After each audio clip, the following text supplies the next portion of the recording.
22वें दिन भगवान ने जामवंत जी को उठाया, जोर से जमीन में मार दिया। अब शरीर ढीला हो गया, नस नस ढीली हो गई, नीला पड़ गया शरीर। युद्ध करने की अब हिम्मत नहीं बची। हाथ जोड़ दिए, मैं समझ गया इस त्रिलोकी में मात्र मेरे राघवेंद्र सरकार भगवान श्री राम ही मुझे पराजित कर सकते हैं और कोई नहीं कर सकता। हो ना हो, आप वही मेरे राम हैं। भगवान कहते हैं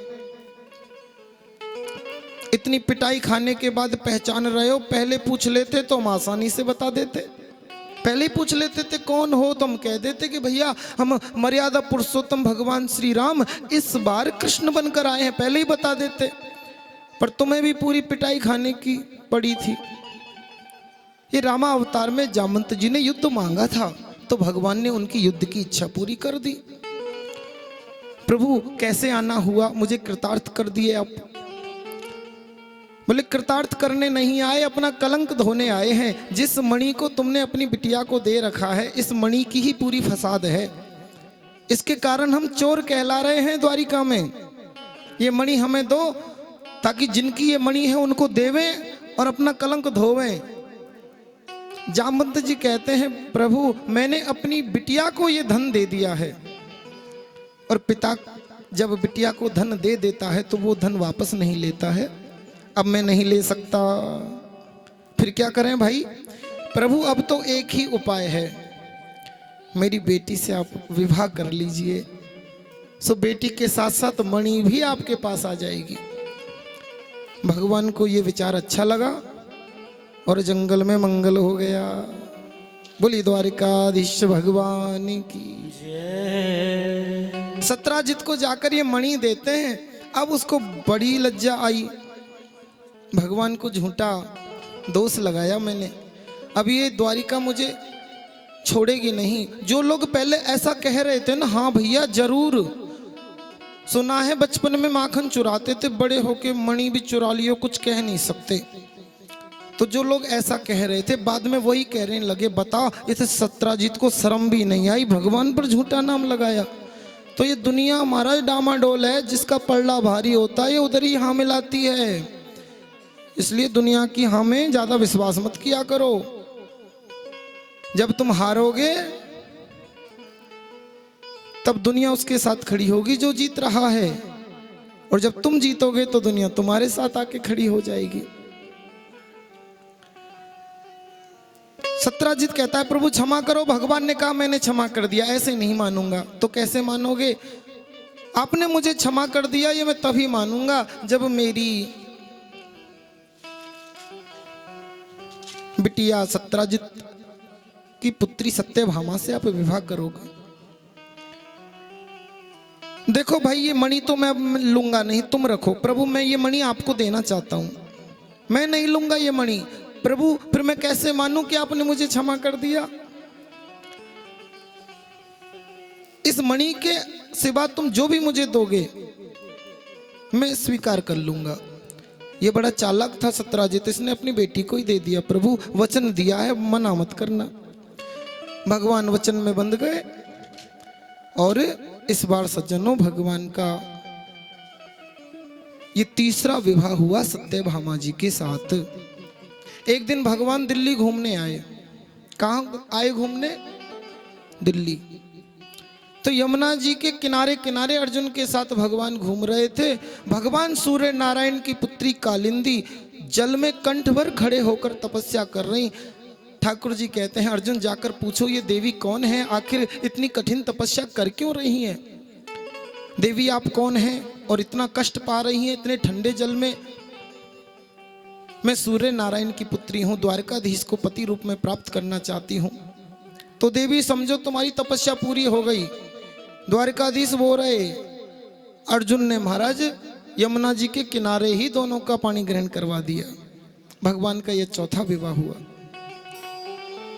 एक बार देखो, जैसे द्रौपदी जी को अर्जुन ने प्राप्त किया मछली की आंख भेद कर, लक्ष्य भेद कर, ऐसे ही लक्ष्मणा नाम की जो भगवान की पटरानी हैं, उनको भी भगवान ने लक्ष्य भेद कर प्राप्त किया। अब पहले के राजा महाराजा ऐसी ऐसी प्रतिज्ञा क्यों कर लेते थे कि जो व्यक्ति ऐसा लक्ष्य भेदन करेगा उसी के साथ मैं अपनी बेटी का विवाह करूंगा। इसका मतलब पहले के राजा महाराजाओं को, पहले के राजकुमारों को विवाह करने के लिए बड़ी बड़ी परीक्षाएं देनी पड़ती थीं, बड़ी बड़ी परीक्षा पास करनी पड़ती थी, तब जाके विवाह होता था। पहले कठिन नहीं था, पहले शर्त पूरी करनी पड़ती थी। अब नागनजिती का विवाह भगवान के साथ हुआ तो नग्नजित नाम के जो राजा हैं उन्होंने प्रतिज्ञा कर ली कि जो इन 7 बैलों को एक ही रस्सी से एक ही बार में नाथ देगा उसी के साथ विवाह करूंगा। तो जो इस शर्त को पूरा करे वही मेरी बेटी से विवाह करे। इधर लक्ष्मणा जी के पिताजी ने भी कहा जो मछली की आंख का, नेत्र का भेदन करे वही मेरी पुत्री से विवाह करे, जो इस शर्त को स्वीकार करे वो आ जाओ। तो पहले राजकुमारों को शर्त स्वीकार करनी पड़ती थी, परीक्षा देनी पड़ती थी। आज उल्टा हो गया। आज पहले कन्या के पिता शर्त रखते थे, इस शर्त को तुम पूरा करोगे, ये परीक्षा तुम पास करोगे तो हमारी राजकुमारी से विवाह करो। मैया इस बार पता है क्या उल्टा हो गया? इस बार शर्त कन्या का पिता नहीं रखते, आज के समय में लड़के का पिता रखता है। भैया इतना इतना दो तभी विवाह करूंगा अपने बेटे का तुम्हारी बेटी से। अब बदल गया समय, लिस्ट लंबी बना देते हैं, ये दो ये दो ये दो ये दो, इतनी बड़ी लिस्ट है। अगर ये शर्त स्वीकार है तो आ जाओ, और शर्त स्वीकार नहीं है तो अपने घर रहो। दिल्ली की सच्ची घटना है महाराज। एक लड़के के पिताजी ने लड़की के पिताजी को पत्र लिखा, महाराज ऐसा ना समझना कि हम कुछ मांग रहे हैं, हम तो कुछ नहीं चाहते, आप बिटिया दे रहे हैं वही सबसे बड़ा धन है। पर क्या करें ना, एक लोक शिष्टाचार भी कुछ होता है, उसके नाते ये सामग्री आप बुरा मत मानना, एक व्यवहार है उसके नाते कह रहे हैं, वरना हमें कुछ नहीं चाहिए, बस एक व्यवहार है, 4 लोग आएंगे देखेंगे क्या लाए, इसलिए। लड़की के पिता ने पत्र पढ़ा, वो लड़के के पिता के यहीं पहुंच गया, सम्मान हुआ। आप यहां आए जी, कैसे आना हुआ? हम इसलिए आए, एक बार और पढ़ लीजिए अगर कुछ छूट गया हो तो, इसलिए दिखाने आए थे आपको। पढ़ लो एक बार, अगर और कुछ छूट गया हो तो वो भी लिख दो। अरे नहीं, फिर भी आप तो बुरा मान रहे। नहीं, बुरा नहीं मान रहे, हम तो कह रहे हैं कि अगर कुछ छूट गया हो तो वो भी लिख दो। नहीं, हमें नहीं, देखो जी समझी जी, हमें नहीं चाहिए, पर वो एक व्यवहार है, एक लोक व्यवहार है, उसके नाते कह रहे थे, लिख दिया था। ठीक है, आप कह रहे हैं तो सोना चांदी ये सब एकदम ओके की रिपोर्ट, बढ़िया। पता है लड़की के बाप ने क्या कहा? समझी जी बुरा ना मानना, पर एक चीज आप लिखना भूल गए। क्या? आपने सब कुछ लिखा, पर भगवान ना करे विवाह के 2 दिन बाद ही यदि तुम्हारा लड़का मर गया तो कफन लिखना भूल गए। तुम कफन लिखना भूल गए। अगर मर गया सब कुछ हम ही देंगे तो कफन भी तो हम ही देंगे, वो भी लिख दीजिए। ऐसी हृदय पे चोट लगी महाराज, पांव पकड़ लिए, क्षमा करना महाराज, आपने हमारी आंखें खोल दी। तो ये हो गया। अब तो भगवान ने मछली का नेत्र भेदन करके लक्ष्य भेदन किया। लक्ष्मणा नाम की अर्धांगिनी पटरानी को भगवान ने प्राप्त किया। महाराज नग्नजित की पुत्री नागनजिती के साथ विवाह किया। मित्रविंदा के साथ भगवान का विवाह हुआ भद्रा। इस प्रकार भगवान के 8 विवाह हुए सज्जनों। और 16,100 विवाह कौन? बोले एक भौमासुर नाम का दैत्य है, भूमि का पुत्र है ये, इसलिए इसको भौमासुर कहते हैं। नाम इसका नरकासुर है। इसका लक्ष्य है कि मैं 21,000 कन्याओं के साथ एक मुहूर्त में विवाह करूंगा। तो जिस भी राजा पर यह आक्रमण करता है उस राजा की राजकुमारी को पकड़कर अपने यहां ले आता है और बंदी गृह में डाल देता है। धीरे धीरे 16,100 राजकुमारी इसने बंदी बना रखी हैं। रोती हैं। क्या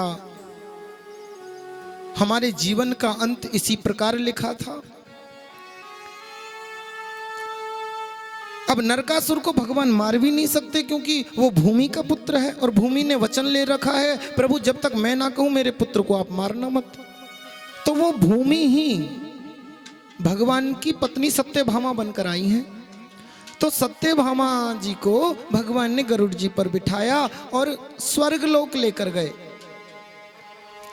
अब क्यों लेकर गए कि एक बार नारद जी स्वर्ग का एक कल्प वृक्ष का एक पुष्प लेकर आए और महलों में प्रवेश किए, भगवान को दिए।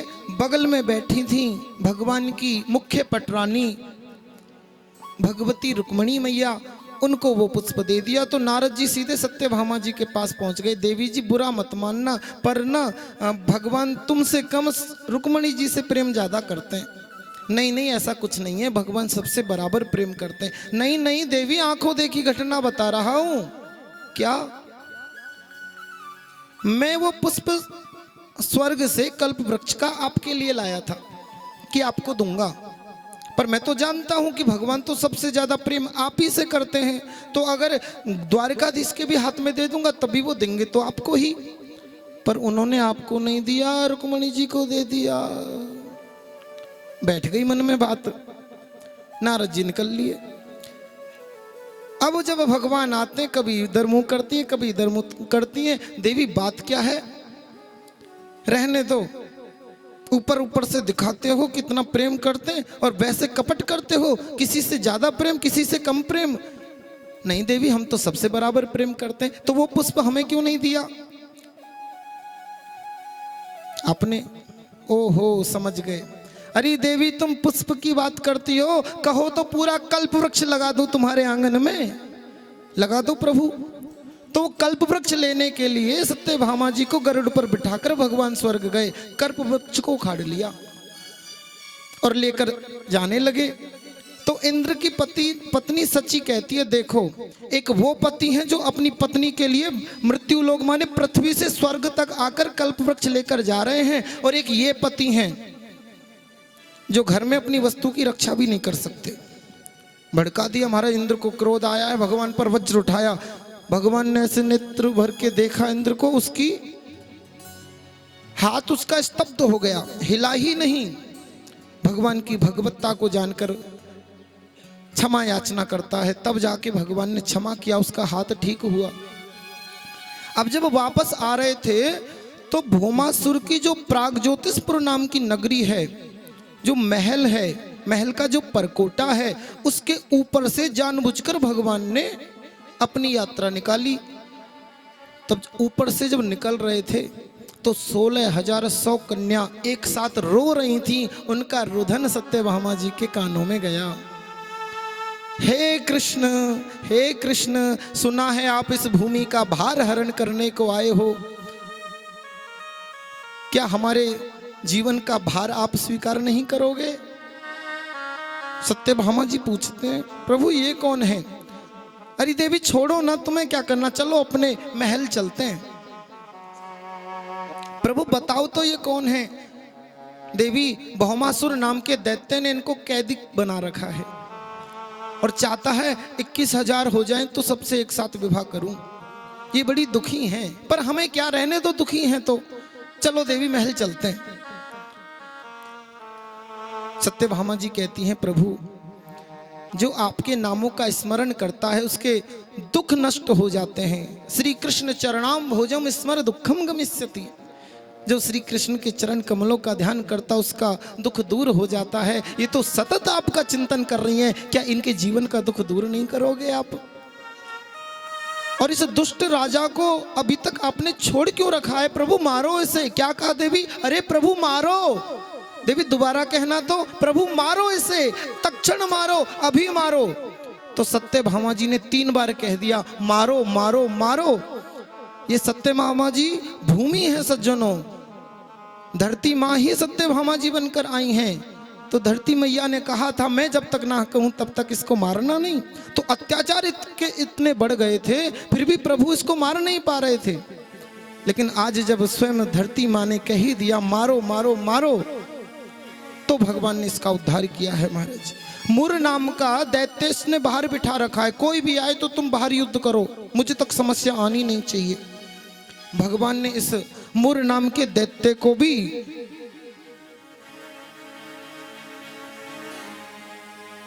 बैकुंठ पहुंचाया है। मुर को मारने के कारण, अरि कहते हैं शत्रु को, तो मुर नामक दैत्य के शत्रु बने भगवान। मुर नामक दैत्य को मारा तो आज भगवान का एक नाम हो गया सज्जनों। बोलिए मुरारी भगवान की। नरकासुर का उद्धार किया है। अब कन्याओं से कहते हैं अब आप मुक्त हो, अब कोई भय नहीं है, जाओ अपने अपने घर वापस। चरण पकड़ लिए, गोविंद कहाँ जाएं? हमारे माता पिता तो हमारे जीवन की आशा ही छोड़ चुके होंगे, और फिर भी अगर हम पहुंच गई तो पता नहीं हमारे माता पिता समाज के और लोक के भय से हमें स्वीकार करेंगे कि नहीं। कि राक्षस के यहाँ रहकर आई हैं, पता नहीं इनका आचरण शुद्ध होगा कि नहीं, तो कहीं लोक भय से हमें स्वीकार करें ना करें। और संसार का कौन राजा होगा जो हमसे विवाह करेगा? अब तो एक ही मार्ग है हमारे पास, हम सभी आत्महत्या कर लें। भगवान सोचते हैं